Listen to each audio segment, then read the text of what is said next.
তদন্তে জানা যায় অন্তত অর্ধশত তরুণীকে জোরপূর্বক অনৈতিক কাজে বাধ্য করেছেন আফ্রিদি। প্রতিশ্রুতি দিতেন বিয়ে কিংবা মডেল বানানোর, শেষ পর্যন্ত সবই পরিণত হতো প্রতারণা আর নির্যাতনে। সে অন্যরকম মানুষ ভাই, সে ক্যামেরার ভিতরে একরকম, কিন্তু ক্যামেরার বাইরে খুব ডেঞ্জারাস একটা লোক। সোমবার রাতে বরিশাল মহানগরের বাংলা বাজার এলাকায় সিআইডির বিশেষ অভিযানে গ্রেফতার হয়েছেন কন্টেন্ট ক্রিয়েটর তৌহিদ আফ্রিদি। গ্রেফতারের পর থেকেই সোশ্যাল মিডিয়ায় সয়লাব আফ্রিদির নানা ভিডিও।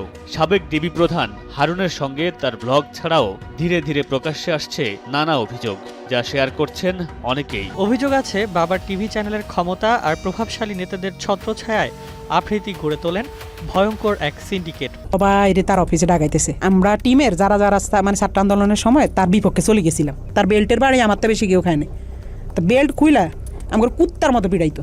আফ্রিদির অপরাধ জগতের আরেক আইটেম হলো মাদক ব্যবসা। গুলশান বনানীর বিভিন্ন ক্লাব ও বিত্তবানদের চাহিদা মোতাবেক সব মাদকের সাপ্লাই দিত আফ্রিদির সিন্ডিকেট। অভিযোগ আছে শুধু মাদকিরা, আফ্রিদি তার স্বার্থ সিদ্ধির জন্য আওয়ামী আমলের এমপি, মন্ত্রী কিংবা সরকারি উচ্চপদস্থ কর্মকর্তাদের সঙ্গ দিতে তরুণীদেরও পাঠাতেন। গেল বছরের 5 আগস্ট হাসিনা সরকারের পতনের পর একদমই আড়ালে ছিলেন আফ্রিদি। রবিবার রাতে বরিশাল থেকে তৌহিদ আফ্রিদিকে গ্রেপ্তার করে সিআইডি। পরে যাত্রাবাড়ী থানায় বৈষম্য বিরোধী আন্দোলনের একটি হত্যা মামলায় গ্রেপ্তার দেখানো হয় তাকে। এর কিছুদিন আগে রাজধানীর গুলশান থেকে গ্রেপ্তার করা হয় আফ্রিদির বাবা বেসরকারি টিভি চ্যানেল মাই টিভির চেয়ারম্যান নাসিরউদ্দিন সাথীকে।